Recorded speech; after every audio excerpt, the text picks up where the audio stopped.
이번 시간은 창세기 15장에 나오는 하나님의 일방적인 언약인 그 횃불 언약에 대해서 한번 살펴보겠습니다. 하나님께서 이제 아브라함에게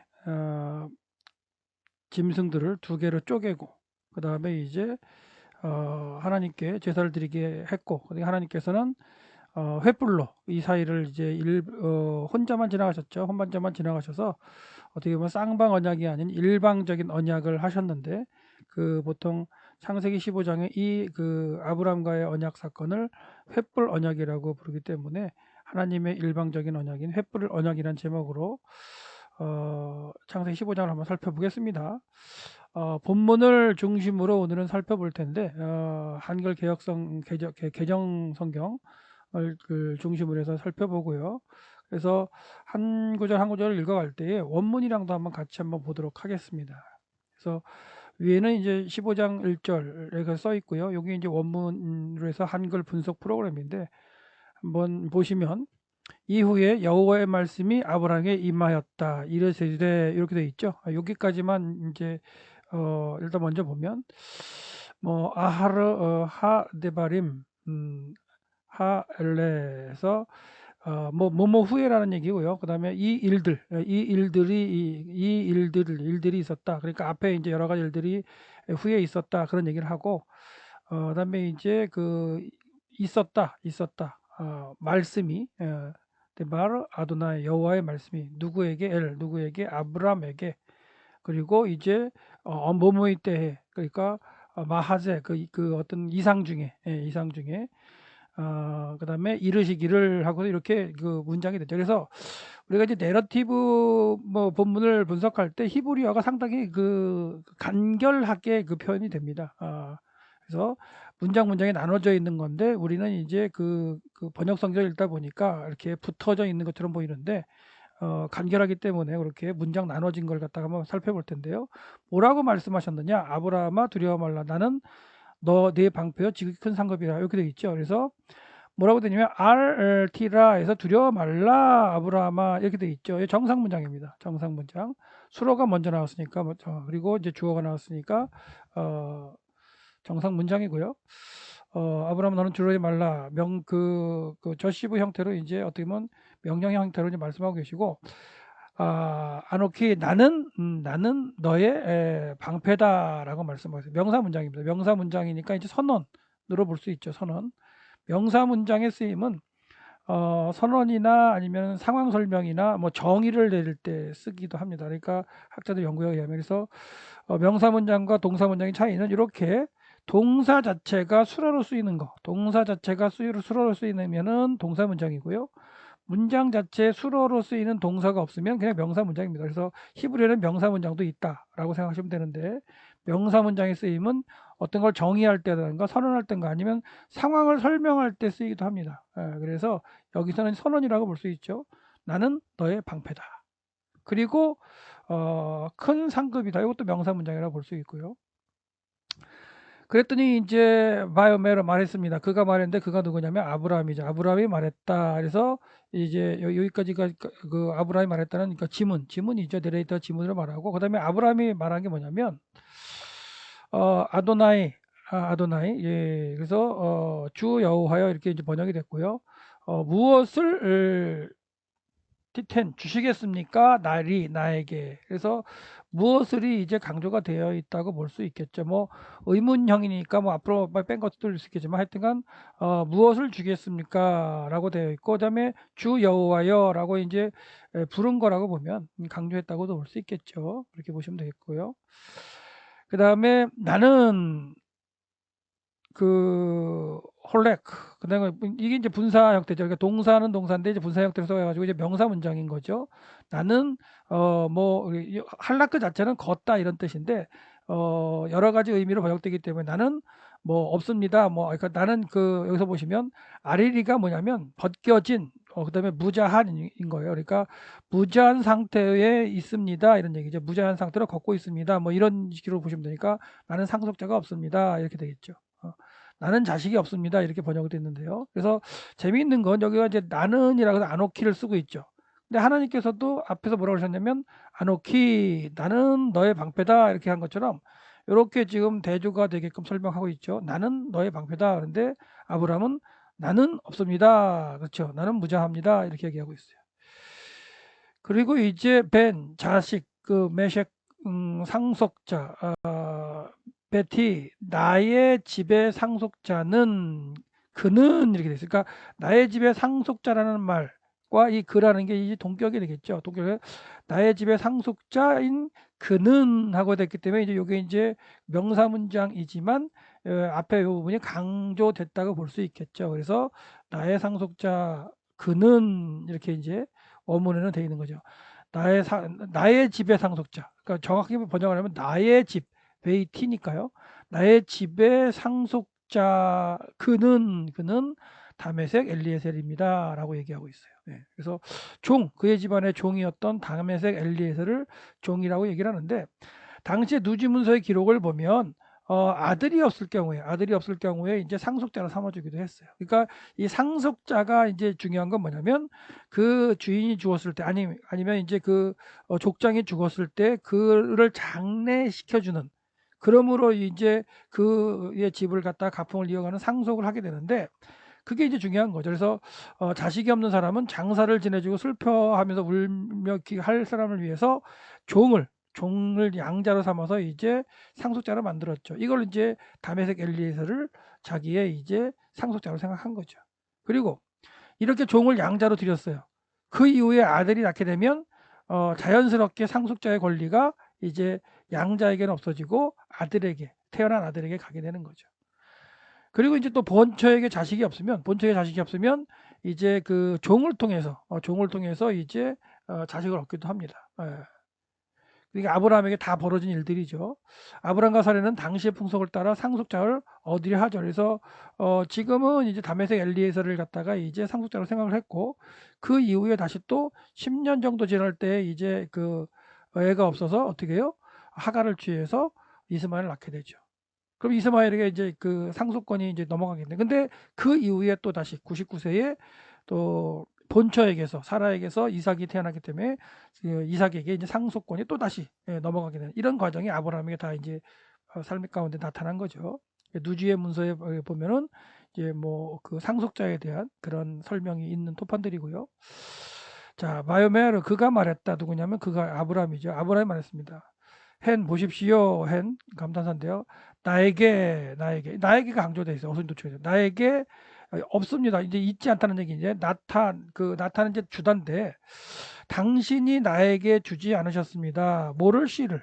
그러니까 이 주어는 이제 그 하나님이고요. 주께서 당신이라고 하기보다 여기 번역은 이제 주께서라고 번역했죠. 그러니까 2인칭 남성 나서니까 여호와 당신께서 주지 않으셨습니다. 나에게가 강조가 되어 있는 거예요.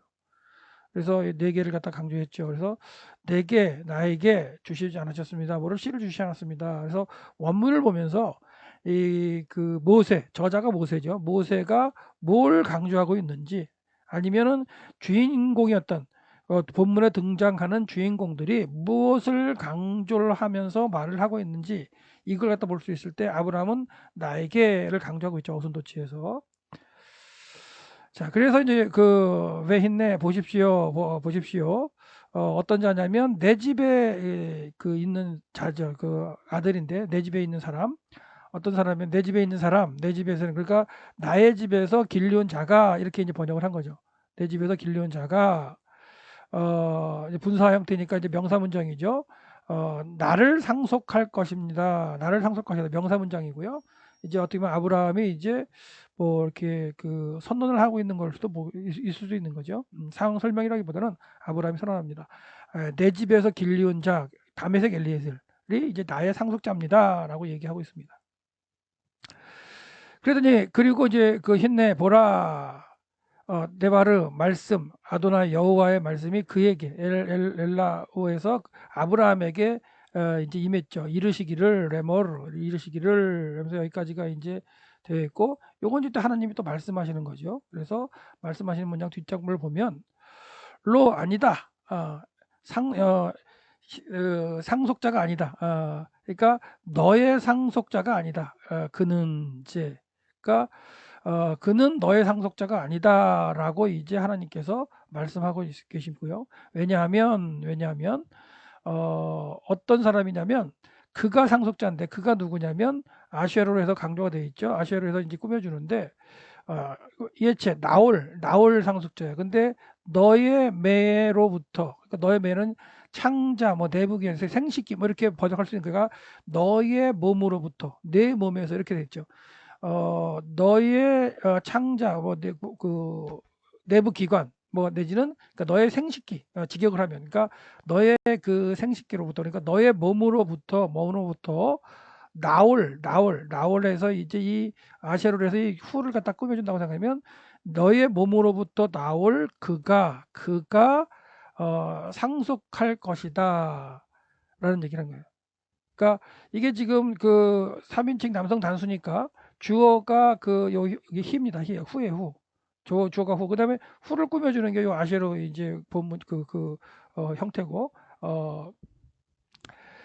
절이죠, 절. 요 절이 이제 후를 꾸며주는 거라. 요게 이제 요 앞에 게 이제 강조가 되어 있다고 보시면 돼요. 왜? 어순이 도치돼 있죠. 이게 이제 동사 문장이기 때문에 수어가 이제 먼저 나와야 되는데 주어가 먼저 나와 있고 주어를 갖다 꾸며주는 말이 더 앞에 가 있죠. 그래서 네 몸에서 날 자, 여기다 그가 번역을 한다면, 직역을 한다면, 내 몸에서 날 자, 그가라고 이제 그 하나님께서 이제 강조하시는 거예요. 예. 그러니까 더 선명하게 이렇게 볼 수가 있겠죠. 두 문장이었죠. 그러니까 하나님이 선언하실 때 아브라함의 생각을 바꾸시는 겁니다. 그는 너를 상속할 자가 아니다. 상속할 후사가 아니다라는 얘기죠. 너를 상속하지 못할 것이다. 그렇죠. 이제 여기서 보면 이제 이것도 지금 그 3인칭 남성 단수가 이제 주어니까 3인칭 남성 단수 요겁니다. 이제 그 사람은 그는 너를 상속하지 못할 것이다. 이렇게 번역하는 게 낫겠죠. 직역을 한다면. 그러니까 그는 너를 상속하지 못할 것이다라고 직역할 수가 있고요. 왜냐하면 그 너의 몸으로부터 나올 그가 너를 상속할 것이다기 때문이다 이렇게 이제 직역할 수 있습니다. 그래서 하나님께서 강조하시는 거는 이 부분이 강조가 되어 있다. 아쉐르 예체 그다음에 메카죠. 메가 몸으로부터 그 생식기로부터 내지는 너의 몸으로부터 예체 나올 그가 너를 상속할 것이다 이렇게 이제 말씀하고 있어요. 그렇게 말씀하신 다음에 이제 하나님께서 다시 이제 나오죠. 여기도 이제 그가입니다. 그가는 누구냐면 삼식 남성단인데 하나님이세요. 여호와 하나님. 여호와 하나님께서 이제 히피령을 쓰였죠. 여호와 하나님께서 나오게 시켰다는 얘기죠. 나오게 했다. 누구를? 그를 어디로? 바깥으로. 그래서 바깥쪽 방향을 나타내는 게 붙어 있고요. 바깥쪽 방향으로 나가게 했죠. 그러니까 어떻게 보면 이제 그 장막 안에서 이렇게 대화를 하시다가 그를 끌고 나가는 걸 볼 수 있어요. 바이오메르 그리고 그가 말씀하셨다. 예, 이제 이 밤이죠. 이건 낮인데 낮에 아니라 이제 밤에 장막에서 말씀하시다가 바깥으로 이제 아브라함을 끌고 나가시는 그런 상황으로 보시면 됩니다. 밤이니까. 그리고 이제 하나님이 말씀하시는 거예요. 명령형으로 그 시키는 거는 사역형이네요. 히피령이네요. 나바트가 이제 그 보다인데 보라라는 얘기 시키는 게 보라 이제 이제 뭘 보냐면 샤마임인데 이제 방향을 나타내는 게 붙어가지고 하늘을 봐라는 얘기죠. 그리고 세포 세보란 얘기죠. 그 별들을 세봐라. 그 별들을 세봐라. 야호는 이제 가능하다는 얘기, 가능하다 뜻인데 가능할 것이다, 셀 것이다, 그것들을 셀 것이다, 셀 수 있는가? 그 이제 혹 셀 수 있으면 세봐라 이런 얘기죠. 그래서 우리말 번역은 하늘을 우러러 별을 셀 수 있나 보라 이렇게 되어 있는데 지금 원문으로 보면 세 문장으로 되어 있는 것을 볼 수 있겠죠. 세 문장으로. 그리고 또 그에게 바이오메르로 그러니까 그가 여호와께서 그에게 아브라함에게 말씀하셨다라고 이제 지문이 되어 있고요. 그와 같을 것이다. 그와 같을 것이다. 너의 자손이 자르하 너의 자손이 그럴 것이다. 라고 이렇게 되는 거죠. 그래서 요것도 이제 강조로 표시를 했어야 되네요. 코. 호가 이제 그 부사가 이제 앞으로 나가서 어순도치가 돼 있죠. 여기 수로보다 앞에 나갔기 때문에 강조가 돼 있고, 그래서 밤하늘에 이렇게 별을 보면서 이렇게 말씀하시면서 밤하늘에 이 많은 별들처럼 내 자손이 그렇게 되겠다라고 이제 되어 있고요. 그 다음에 지문으로 이제 그 내레이터가 그가 믿었다라고 이제 여호와를 그렇게 이제 됐죠. 여기서 이제 그는 누구냐면 아브라함이죠. 아브라함이 그가 여호와를 믿었다. 그리고 그가네요. 그가 그것을 의롭게 여기셨네요. 그렇죠? 그것을 이제 여기네. 근데 그의 이라고 나왔죠.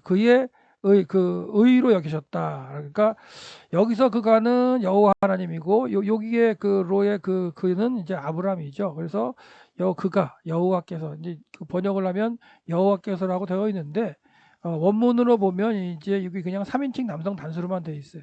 이제 여호와께서가 아니고 이제 3인칭 남성 단수. 그래서 그가 그에게 의롭게 하셨다라는 얘기죠. 여기셨다, 생각하셨다.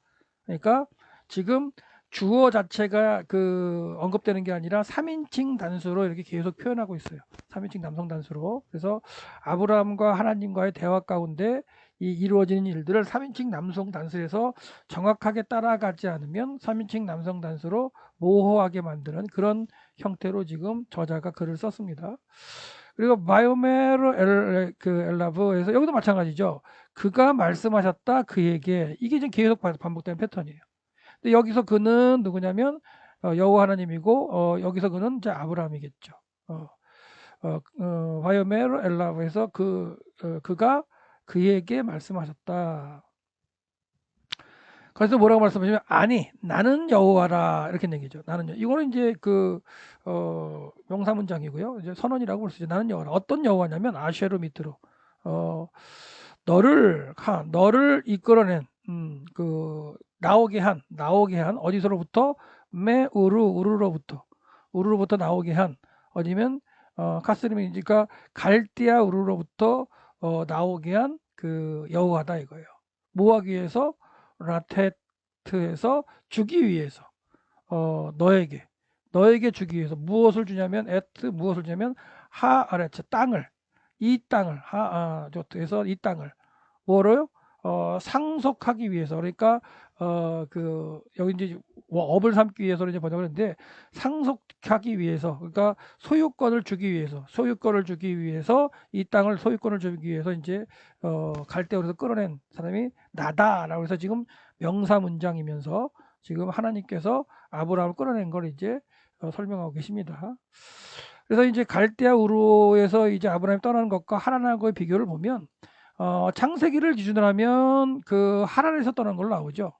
창세기를 기준으로 하면. 왜냐하면 12장 1절에 너는 본토 친척 아비집을 떠나라 라고 말씀하셨는데 아브라함이 하란을 떠날 때 나이가 75세였다 이렇게 나오죠. 근데 요거는 창세기를 기준으로 해서 하란을 떠나는 걸로 나오는데 스테반이 그 설교할 때 보면 여러분 부형들이여 들으소서 우리 조상 아브라함이 하란에 있기 전 메소포타미아 있을 때, 그러니까 이 메소포타미아가 이제 두 강 사이란 뜻이죠. 그 유프라테스 강과 티그리스 강이 이렇게 있으면 나중에 이제 만나게 되는데 요 끝 지점에 있는 게 이제 갈대아 우르예요. 그리고 저 위쪽으로 가면 상류 쪽에 있는 게 하란입니다. 그러니까 이 갈대아 우르에 있을 때 여기를 전체 다 메소포타미아라고 부르는데 하란에 있기 전 메소포타미아 대명사가 이제 갈대아 우르였기 때문에 요걸 메소포타미아를 갈대아 우르로 볼 수 있겠죠. 그래서 갈대아 우르에 있을 때 내 고향과 친척집을 떠나라 그렇게 말씀을 하셔서 이제 아버지 데라와 함께 떠났죠. 떠나다가 하란에 머물고 있을 때에 데라가 자꾸만 여기 지체하고 있으니까 하나님 다시 나타나셔서 너의 본토 친척 아비 집까지도 떠나라 라고 말씀하셨다는 거 비교가 될 수 있겠죠. 그래서 그 정도 비교하시고 제가 잘 정리해 드렸습니다. 갈대아 우르에서의 부르심과 하란에서의 부르심과 두 번의 부르심이 있다고 보시면 되겠고요. 고향과 친척집을 떠나라고 되어 있고 여기는 아비집까지 떠나라고 이제 나와 있고요. 그 다음에 어, 자, 그리고 이제 사도행전에서 아비가 죽은 후에 이제 하란을 떠났다고 나오는데 창세기를 계산해 보면 아비 그 데라를 떠날 때는 아비가 죽기 전에 떠나게 되는 거죠. 앞에 저기 내용을 보시면 됩니다.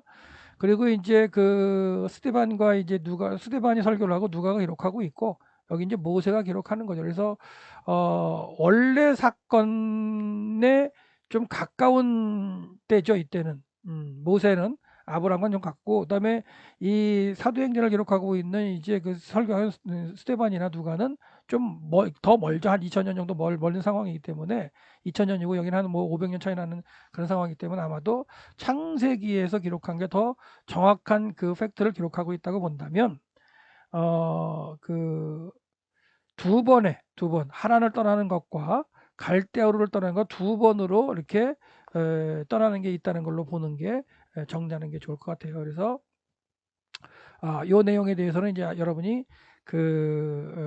앞에 그 12장 부분을 참조하시면 됩니다. 그래서 요 부분만 그 스테반이 설교를 갖다가 할 때에 팩트가 다르게 설명하는 게 아니에요. 그러니까 스테반이 그 설교가 다른 게 뭐였냐면 아브라함이 하란을 떠날 때 상황이 이제 다르고요. 그렇죠? 예. 죽고 아비 데라가 죽었다고 떠나라고 그 설교하고 있는데 스테반은 모세는 근데 계산해 보면 죽기 전에 떠난 걸 알 수가 있고 그다음에 애굽으로 내려간 가족 수도 그다음에 스테반은 75명이라고 얘기를 하죠. 근데 모세는 요셉의 애굽에서 낳은 두 아들을 포함해서 70명이다라고 기록하고 있어요. 그리고 이제 요셉이 묻힌 세김을 산 사람도 스테반은 아브라함이 세김을 샀다고 하는데 창세기 사건에서는 야곱이 사죠. 그러니까 이런 부분에 대해서 스테반이 이제 설교를 할 때 아마도 그 당시에 이제 70인경을 보고서 설교하는 과정이기도 하고 이 스테반이 그 설교하는 것은 어떻게 보면 영적인 의미나 어떤 그 팩트를 다시 한번 이렇게 어떤 해석한 의미를 설명하는 거라고도 볼 수 있습니다. 그러니까 그렇다면 둘 다 맞아야 되는 게 정상이겠죠. 구약에 있었던 사건을 신약에 다시 풀어가는 거기 때문에 스데반이 이제 그렇게 본다면 죽었다는 표현 가운데 그러니까 데라가 죽고서 아브라함을 이 땅으로 옮겼다고 표현할 때 그 데라에 죽었다고 표현한 그 단어를 보면 드레스코라는 단어를 갖다가 썼죠. 드레스코. 그래서 이제 그 드레스코의 뜻 자체가 비유적으로 죽다, 영적으로 죽다 이런 의미로 쓰이는 단어이기도 합니다. 그러니까 영적인 생명을 상실했다는 의미로 그러니까 육신은 살아있지만 영적으로는 죽었다. 이렇게 보면서 쓰는 단어로도 쓰일 때 이 그 드레스코라는 단어를 쓰기 때문에 아마도 그런 표현으로 그 스테반이 설교하지 않았을까라는 거예요. 그래서 일락을 좋아하는 사람은 살았으나 죽었느니라. 요때 이제 드레스코를 쓰고 있죠. 그다음에 아브라함이 갈대아 사람에 따라 하다가 아비가 죽으면 여기도 이제 드네스코에 이제 그 앞에 붙어 있는 아포 드네스코가 쓰였죠. 그러니까 그렇게 본다면 사도행전에서 스데반이 얘기하는 아브라함이 그의 아버지 그 아비 데라가 죽고 떠났다는 것은 영적으로 죽은 상태에서 가나안 땅으로 가지 않고 계속 하란에 머물려고 하는 그런 상태를 표현한 거라고도 볼 수 있겠습니다. 자, 다시 돌아와서 15장 8절.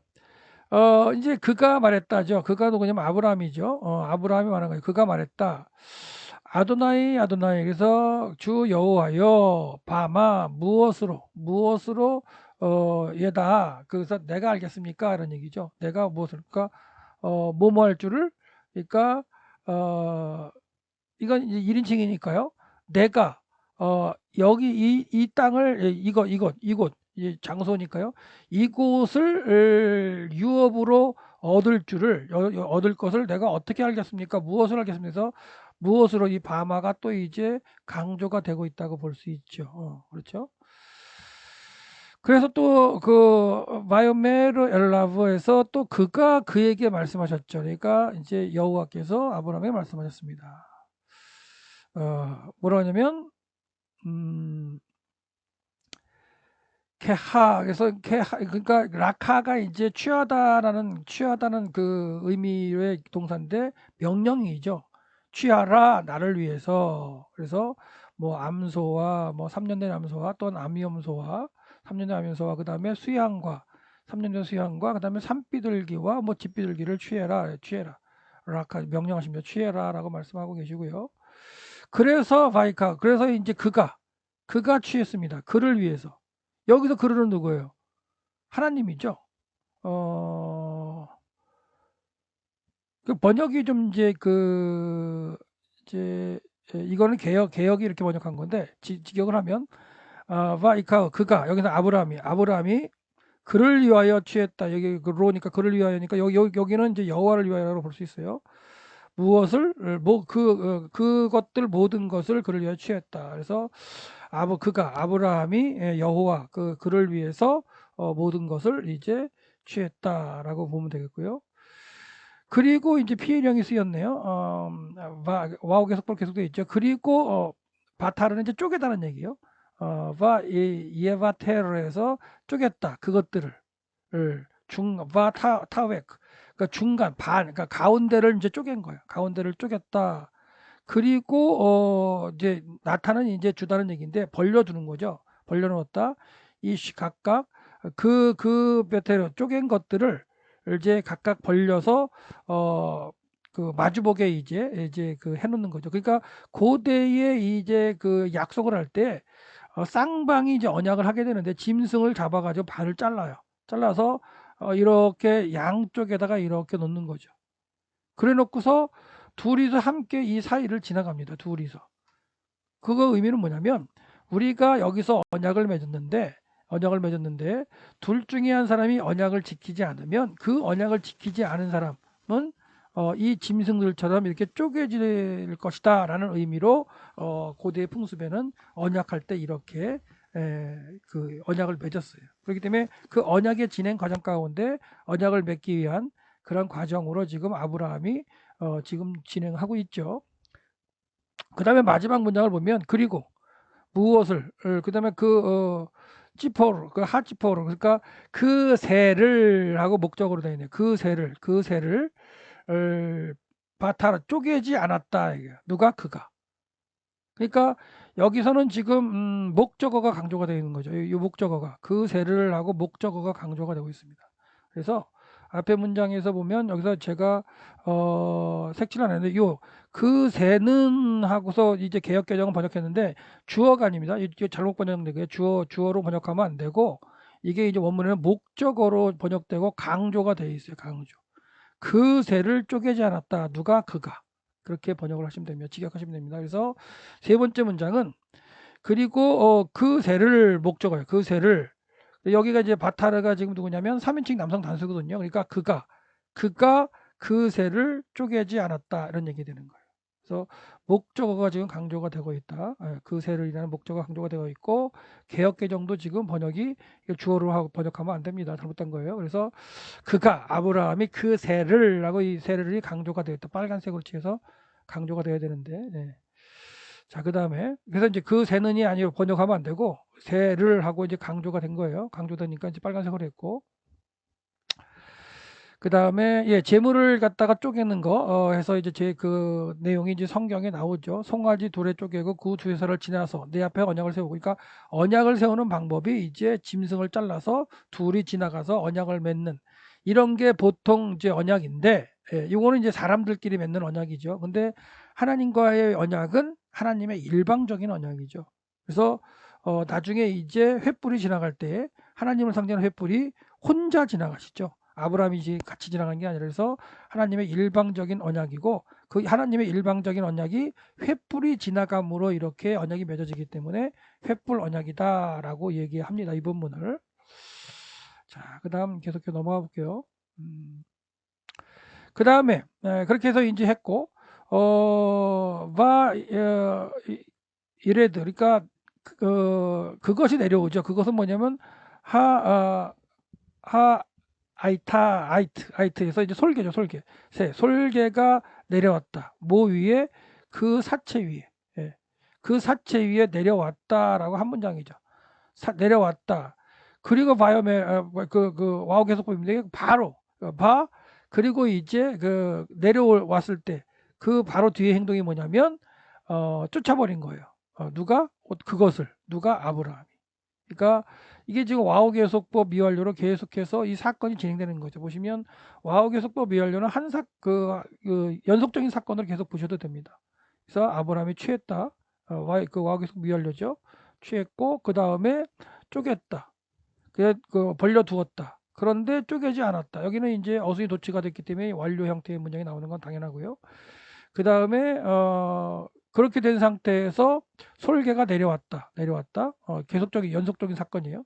그리고 쫓았다. 아브라함이 그걸 쫓았다. 연속적인 사건입니다.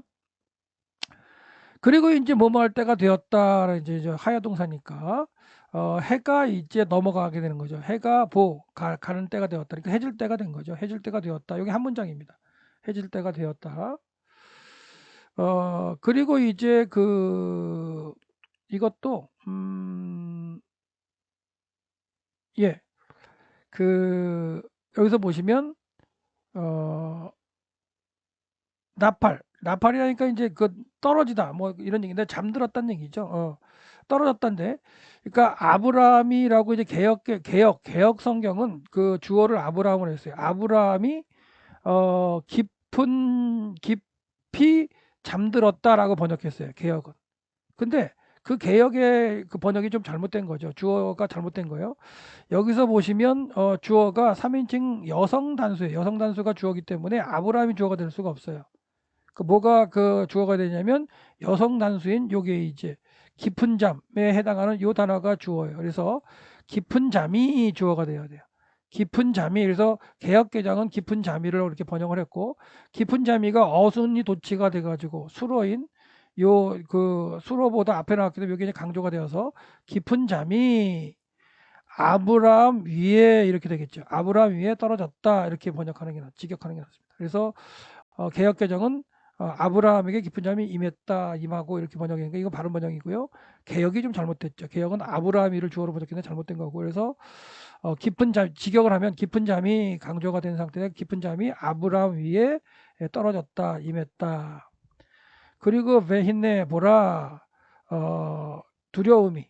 그 다음에 하샤카에서 어둠이죠. 어두움과 두려움. 그 다음에 게돌, 그래서 게돌라 해서 큰 흑암의 두려움, 뭐 이렇게 보면 되죠. 그것이 나팔인데요. 분사 형태니까 명사 문장이네요. 그러니까 떨어졌다 이거예요. 떨어졌다. 그의 위에. 그래서 여기서도 지금 뭐냐, 나팔이라는 단어가 이제 두 개가 이제 대조돼서 쓰이죠. 대조 쓰이는데, 여기는 이제 동사 문장으로 해가지고 이제 아브라함이 잠에 들어져 있는, 그쵸? 깊은 잠이 이제 떨어져서 아브라함에 있는 어떤 동작으로 본다면, 여기는 이제 상황을 설명하는 거기 때문에 이제 명사 문장으로 쓰고 있어요. 그래서 잠이 아브라함 위에 떨어지고, 그리고 두려움이 이제 그에게 떨어지는 그런 상황이 이제 됐죠. 뭔가 잘못된 거죠. 자, 그 다음에 바이오멜 그래 아브라함. 여기서 이제 바이오멜 그가 말씀하셨다. 여기 그는 이제 여호와 하나님인데, 아브라함이라는 그 이름이 처음으로 이제 언급되죠. 항상 뭐 그에게 이렇게 됐는데, 그래서 여기서 정확하게 이제 아브라함이 이제 언급이 됩니다. 아브라함에게 이제 하나님께서 말씀하셨다. 그래서 아브라함이라고 지칭되면서 말씀하시는 게 이제 정확하게 지칭돼요. 여기서 이제 처음으로 이름이 언급된다는 거, 그런 게 차이가 있어요. 그러니까 그에게로 해가지고 3인칭 대명사로 이렇게 쓰던 걸 아브라함의 이름을 갖다 딱 언급했다는 건 뭐예요? 집중하는 거죠. 그러니까 계속해서 그에게 하다가 아브라함에게라고 해서 얘기를 하는, 이게 이제 구약 성경에 낭독하는 거예요. 낭독. 그러니까 바이오메르로 그러니까 바이오메르로 그러면 그가 그에게 말했다 이렇게 이제 들려지는 거거든요. 바이오메르로 그가 그에게 말했다. 그가 그에게 말했다. 그가 그에게 말했다. 이렇게 되어오던 그런 그 문장이 그가 아브라함에게 말했다 이렇게 이제 들려지는 거예요. 그 집중하게 되겠죠. 그래서 하나님이 지금부터 이제 말씀하실 거는 더 집중해야 되기 때문에 모세가 쓰기를 어떻게 했냐면 바이오메르 레 아브람 이렇게 되어 있는 거예요. 그전에는 다 여기다가 이제 3인칭 남성산을 쓰다가 아예 직접 이름을 이제 쓴 겁니다. 그러니까 집중을 해야 되겠죠. 집중을 해야 되는데 뭐라고 말씀하셨냐면, 집중하게 해놓고는 처음부터 강조인 말이 나와요. 야도와 테다. 무슨 말이냐면 이 야다라는 단어가 알다는 뜻이에요. 알다. 동사인데요. 이 동사의 이 부정사 형태형하고요. 동사를 갖다 이렇게 겹쳤으면 이건 아주 강조하는 거예요. 히브리어에서.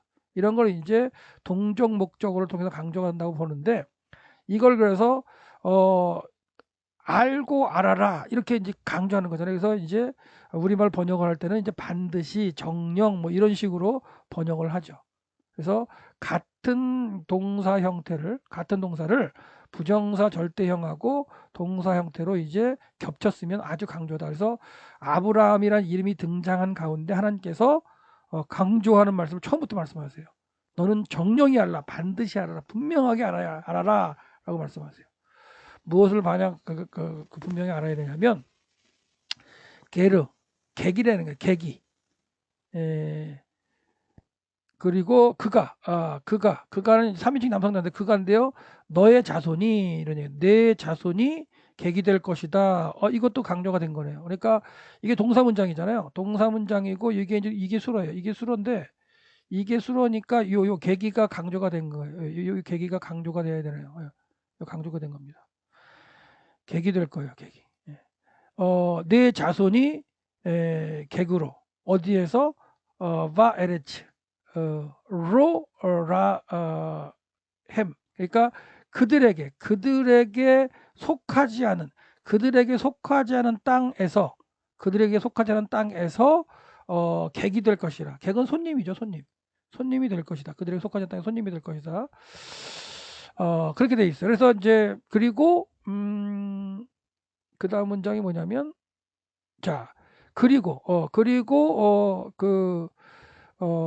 그들이 섬기는 거예요. 그리고 그들이 섬기고 그리고 괴롭게 하는 거예요. 네 자손을 400년 동안 그들이. 그래서 여기서 보시면 문장이 좀 이제 나눠져 있는 건 13절에 계속 보세요. 우리말 성경을 보면 이방에서 객이 되어 그들을 섬기겠고 이렇게 됐죠. 그러니까 이방이 객이 되어 그들을 섬기니까 그러니까 손님이 섬기는 건 말이 안 되죠. 그러니까 이방에서 객이 된다라는 거 한 문장에 먼저 이제 그 말씀하신 거예요. 이방에서 이것도 이제 수로로 표현되어 있는데 이방에서 객이 될 것이다. 손님이 될 것이다. 그리고 그들을 섬기겠다. 이렇게 가야 되는 정상인 거예요. 그러니까 객이 되는 손님이 되는 것과 그들을 섬기는 것과는 다른 겁니다. 문장이 다른 거예요. 그래서 그들을 섬길 것이다가 되겠고요. 그 다음에 그들을 섬긴다는 거 그러니까 객이 된 다음에 이제 그 섬기게 되는 거고 그리고 그들은 괴롭게 하겠다. 누구를?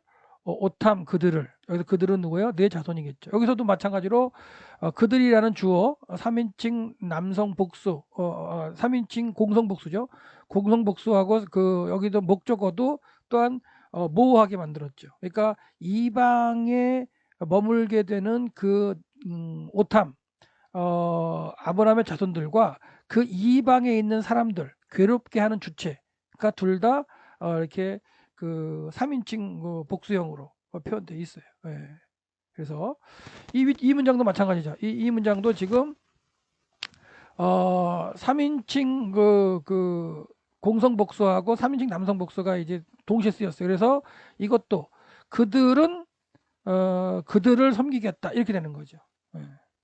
그래서 그런 정도로 보시고 그다음에 이제 괴롭힌다는 거, 그러니까 피해 형태로 되어 있어요. 피해는 강조거든요.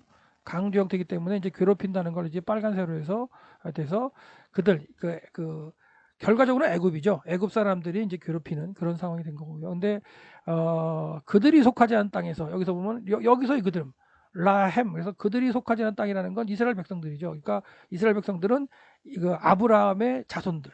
지금 아브라함은 아들도 없어요. 근데 그 아브라함의 자손으로 생길 그들이 그들에게 속하지 않은 땅에서 이제 객이 된다. 그래서 일단은 흉년이 들어가지고 애굽으로 내려가게 되는 과정이 있죠. 그렇게 살다가 한 30년 정도 살다가 이제 섬기게 되는 과정이 있죠. 그 과정을 지금 선포하시는 거예요. 선포하십니다. 이게 이제 횃불 언약이고요. 설명됐고요.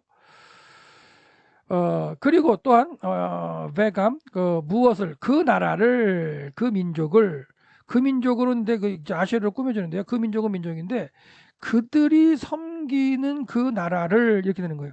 그들이 섬기는 그 나라를 요게 이제 강조가 됐죠. 목적어니까 그렇죠.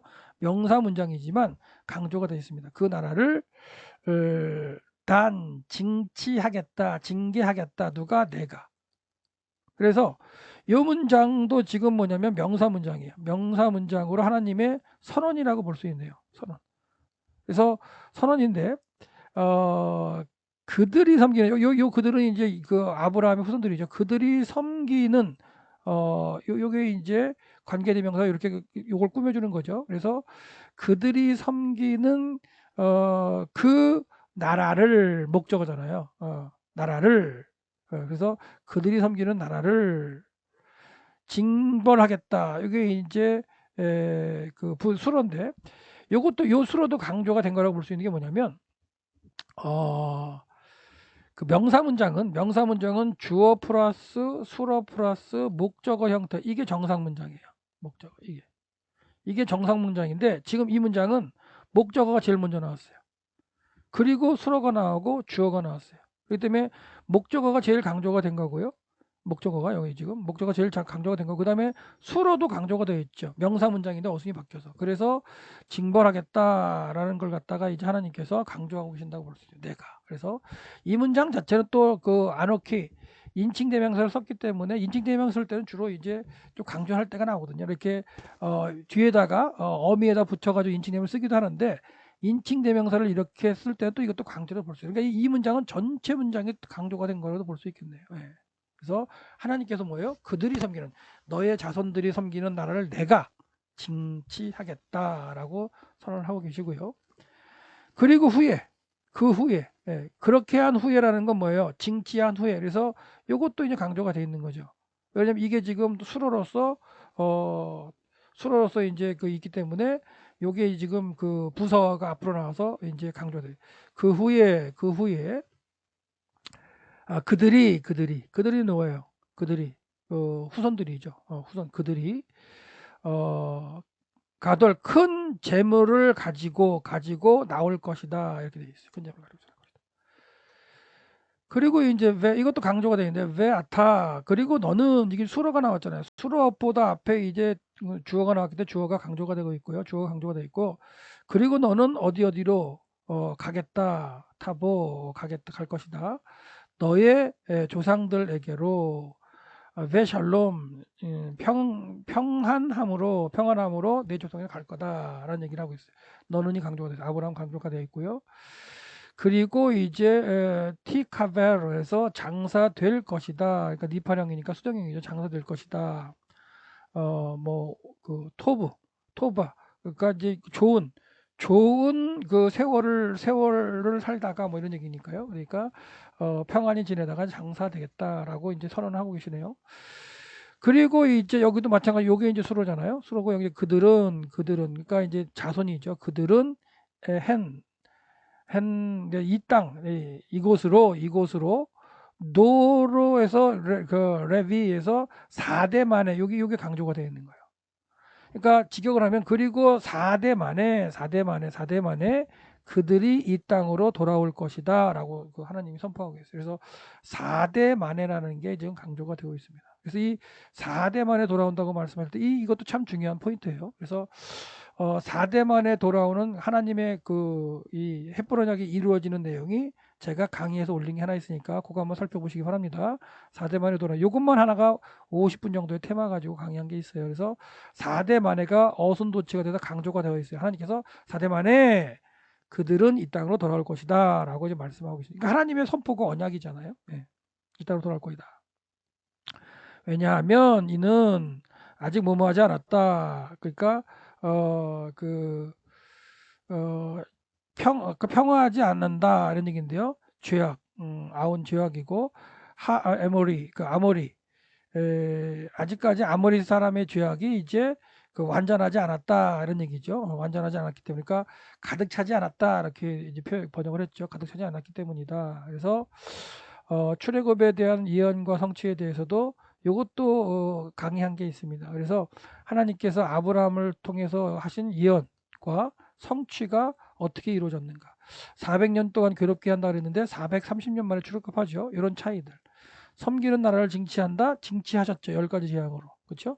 큰 재물을 이끌고 오는 거 맞죠. 장자재앙이 있은 후에 은혜를 베풀어 가지고 구하는 데는 다 받았기 때문에 4대 만에 돌아오는 거는 이제 어떻게 보면은 계시를 기준으로 해서 아브라함이 지금 계시를 받고 있는 수납자이기 때문에 아브라함, 이삭, 야곱의 아들들 때 돌아오는 걸 볼 수 있어요. 근데 야곱의 아들들은 다 애굽에서 죽었잖아요. 근데 요셉은 애굽에서 죽었지만 뼈는 돌아왔어요. 하나님의 언약을 기억했기 때문에. 그래서 여러분이 4대 만에 이루어진 하나님의 내 언약에 대한 파트를 갖다가 다시 한번 살펴보시는데 이것도 분명하게 이루어졌다. 그리고 거기서 너로 큰 민족을 이루게 하겠다라고 이제 야고보에게 말씀하셨는데 이제 출애굽할 때 장정만 60만 3,550명, 20세 이상 이렇게 하나님의 약속이 이루어진 걸로 볼 수 있죠. 이게 하나님이 이렇게 그 언약을 선포하신 후에 뭐였어요? 와 예히에서 한 문장이에요. 그때였다, 뭐다, 그때였다. 해가 넘어갔다. 여기서 이제 요게 이제 주어가 강조가 되어 있죠. 하 쉐메시, 그러니까 해가 넘어갔다. 여기 강조가 되고 있어요. 그리고 뭐뭐 할 때였다. 어두울 때였다. 이 어두울도 강조가 되어 있어요. 그래서 뭐뭐 할 때였다. 이게 이제 첫 번째 문장. 두 번째가 해가 졌다. 그래서 해가 강조가 되고 있고 두 번째 문장. 세 번째이 어두움이 있다. 그래서 어두울 때였다. 그래서 세 문장이 이제 있는 걸로 볼 수 있겠고요. 그다음에 이제 웨힌네 보라 탄누르에서 이제 그 화로, 화덕 뭐 이런 얘기죠. 연기 나는 그 연기 나는 화덕이 있다. 그리고 라피드에서 이제 횃불인데요. 애쉬, 이건 이제 그 불이죠. 불타는 횃불이 있었어요. 근데 그게 이제 에, 수식이 되는데 아쉐르로 수식이 되죠. 아바르 지나가는 벤 사이에 어, 쪼갠 쪼갠 것들 사이로 지나가는 횃불이 있었다. 그래서 어떻게 보면 하나님께서 횃불로 그 재물들 사이, 쪼갠 재물 사이를 지나가신 거죠. 혼자 지나가신 거예요. 그래서 하나님이 언약을 맺으시는 거예요. 그러니까 고대의 언약의 방법 가운데 두 사람이, 당사자인 두 사람이 지나가는 게 아니라 하나님만 지나가셨는데 그것이 횃불로 나타난 그 하나님께서 횃불로 고기 사이를 지나가는 거죠. 그래서 이게 이제 관계명사로 설명되는데 그것들 그 쪼갠 것들 사이로 지나가는 타는 횃불이 있었던 거예요. 명사 문장이고 상황 설명입니다. 예, 상황 설명. 그래서 하나님의 내 언약이 이제 여기서 이제 그 제사 형태로 이제 그 세워졌죠. 하나님 일방적인 언약이죠. 그리고 창세기 17장에 가서는 하나님의 내 언약이 이제 다시 99세 때 체결돼요. 하나님의 내 언약에 대한 부분은 또 제가 올리는 게 있으니까 한번 그거 살펴보시기 바랍니다. 그리고 그날이었다. 그날이었다죠. 그날에 세웠다. 카라트. 잘랐다죠. 잘랐다. 누가? 여호와께서 잘랐다. 그러니까 언약을 세우다를 갖다가 카라트 베이트는 없지만 잘랐다는 게 이제 언약을 세웠다라고 번역이 됩니다. 누구에게? 아브라함에게 베리트 언약을 세웠어요. 그래도 카라트 베리트가 있네요. 카라트 베리트. 그러니까 언약을 세웠다. 그리고 레모로 말씀하시기를 이렇게 돼 있죠. 말씀하시기를. 자, 이것도 이제 강조가 되어 있네요. 나타티 내가 줄 것이다예요. 누구에게? 너의 자손에게. 그래서 여기 네 자손에가 이것도 빨간색으로 됐어야 돼요. 네 자손. 여기 강조가 된 거예요. 강조가 됐습니다. 그래서 내 자손에게 내가 줄 것이다. 무엇을? 하아레츠 땅을 하죠. 이 땅을. 네, 왜내 하를 해서 미즈라임 애굽의 네하 애굽의 강으로부터 어디까지 그 강인데요. 큰 강이에요. 큰 강 유브라데까지. 그래서 애굽 강에서부터 큰 강 유브라데까지 네 자손에게 주겠다. 그래서 네 자손에게 강조가 되겠다. 근데 지금 이 상태는 아브라함에게는 아들도 없는 상태잖아요. 그죠? 그래서 하나님이 지금 자손을 지금 약속하시고 땅을 약속하시는, 그래서 땅과 자손을 약속하시는 이런 말씀이 이제 횃불 언약이고, 이 횃불 언약을 통해 땅과 자손을 말씀하셨는데 이 땅과 자손이 거대하게 불어나겠다. 하늘의 별과 같이 땅의 모래같이 많겠다라고 약속하는데 그렇게 땅의 모래같이 뭐 바다의 모래같이 하늘의 별과 같이 많아지게 하기 위해서 어떻게 돼요? 하나님이 애굽으로 이제 결과적으로 애굽이지만 그들에게 속하지 않는 땅을 약속하셨죠. 그들에게 속하지 않는 땅으로 손님으로 가서 400년 동안 그들을 섬기겠다. 그러면서 이제 하늘의 별과 같이 바다의 모래같이 불어나게 되는 그런 이제 하나님께서 언약을 하시는 거죠. 그러니까 그렇게 불어날 아브라함의 자손에 대한 언약과 그 다음에 그들이 나중에 와서 거할 땅에 대한 이제 약속. 뭐예요? 큰 강, 그 유브라데까지 어디서부터 애국강에서부터 이렇게 이제 언약을 세우고 계신다. 그래서 큰 강 유브라데는 이 위쪽에 있죠. 이 유프라테스 강. 빨간색으로 좀 바꿔볼까요? 예. 자, 유프라테스 강이 여기 이 위쪽에 이게 이제 유프라테스 강 줄기 저 밑으로 해서 내려가면서 이제 내려 유프라테스 강이고요. 그 애굽강은 나일강을 얘기하는 게 아닙니다. 나일강을 얘기하는 게 여기 와디엘 아리시라고 시나이 반도 안에 있는 와디가 하나 있어요. 여기가 이제 여기서부터 이 유브라데까지 그러니까 이 부분을 갖다 하나님께서 다 약속하셨다고 보시면 되는 거죠.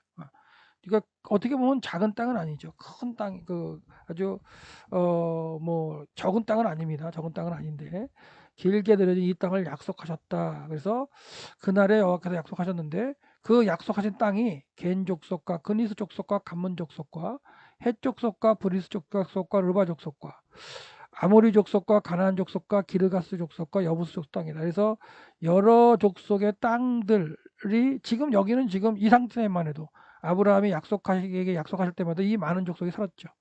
나중에는 이제 7족속, 가나안 7족속으로 이렇게 설명되기도 하는데 아브라함 시대에 약속하실 때에는 이렇게 더 여러 족속, 그러니까 7족속은 아모리, 여부스 족속, 기르가스 족속, 여기 가나안 족속, 히위 족속,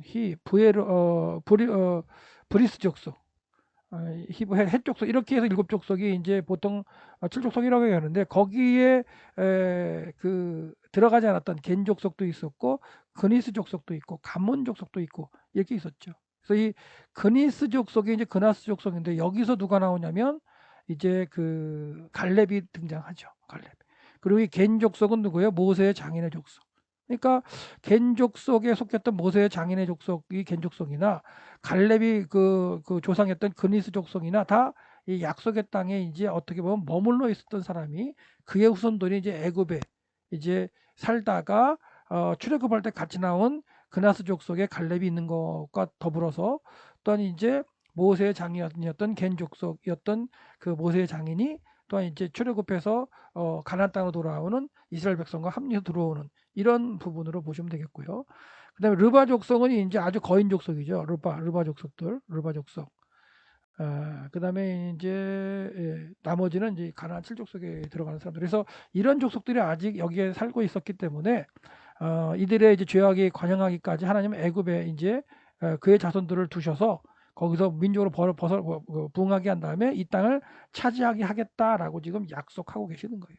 원문을 보면 별거 없습니다. 19절에는 뭐 에트, 겐 족속, 에트, 뭐 케니즈 족속, 에트, 뭐 카드모니에서 간문 족속 이런 식으로 해가지고 돼서 써 있는데 겐 족속을 아까 잠깐 설명드려 겐 사람들 사사기에 나타난 겐 족속은 이제 모세의 장인 족속이잖아요. 그래서 이방인이지만 이스라엘 백성과 함께 들어온 족속. 그래서 아주 중요한 역할을 곳곳에서 성경의 사건들마다 이제 아주 중요한 역할을 하는 사람들이 모세의 장인의 였던 겐족속 사람들인데요. 그런 사건들이 있고요. 나중에 또 겐족속도 한번 살펴볼 수도 있고 이스라엘 시대에도 이제 겐족속에 대한 이 일들이 있죠. 그리들이 이제 그 겐족속이 나중에는 서기관 종족으로 되기도 합니다. 참 그러니까 이방인이었지만 하나님의 백성들과 같이 살면서 하나님의 일을 많이 감당하는 사람들 중에 겐족 속의 사람들이 꽤 많습니다. 사사 시대에도 헤벨의 아내 야일이 또한 그 족속도 이제 겐 족속이죠. 겐 사람 헤벨의 집에 머물던 헤벨의 아내 야일도 겐 사람의 족속이라고도 설명되기 때문에 이 겐 족속이 또한 여러 일들을 하고요. 그다음에 또한 아까 설명을 드렸지만 케니즈, 여기서 보시면 케니지, 여기 케니지가 요게 이제 겐 족속, 그니스 족속이에요. 그나스 족속이면서 이제 이 그나스 족속에 누가 나오냐면 갈렙이 나오는 거죠. 갈렙. 그래서 이들이 이제 나중에 하나님의 일을 감당하는 족속이 된다. 자, 그 정도로 보시면 되겠습니다. 그래서 아모리 족속, 가나안 족속, 기르가 족, 여부스 족속. 그래서 하나님께서 지금 언약을 하시는 이런 과정을 우리가 살펴봤는데, 이 창세기 15장에 나타난 하나님의 횃불 언약을 잘 들여다보시면 됩니다. 그러니까 이 하나님께서 약속하신 이 언약이 이 이후에 430년이 되었을 때 어떻게 이루어지는지, 이것도 또한 우리가 살펴봐야 할 아주 중요한 거고요. 그리고 4대 만해가 강조가 됐다 그랬잖아요. 4대 만에 출애굽한다는 게 과연 어떤 의미인지, 이 4대 만해를 또 여러 가지로 학자들이 푸는데, 이게 또 이제 그 성경적으로 풀면 뭐 어떤 의미인지, 이번 학기에 저희 이번 학기에 THM 학생이 이제 목사님이 이제 논문을 썼는데, 이 4대 만에 돌아온 것에 대해서 썼어요. 그래서 재밌게 썼는데, 이 4대 만화가 기준이 아브라함부터 요셉으로 돌아오는, 그래서 요셉이 애굽에서 죽었지만 하나님의 언약을 믿고 그다음에 그의 자손들에게 당부를 하면서 하나님의 언약이 이루어질 걸 믿었기 때문에, 그리고 그것을 잘 가르쳐서 전달이 됐기 때문에 출애굽할 때 요셉의 뼈를 가지고 나옴으로 하나님의 언약 4대 만에 이 땅으로 돌아오겠다는 그 언약이 이루어진 그런 내용으로 이제 논문을 썼고, 그다음에 제가 강의한 것도 있죠. 그래서 하나님의 횃불 언약이 아주 중요했기 때문에 오늘 본문을 가지고 본문 위주로 한번 살펴봤습니다. 예, 다음 시간에 뵙겠습니다.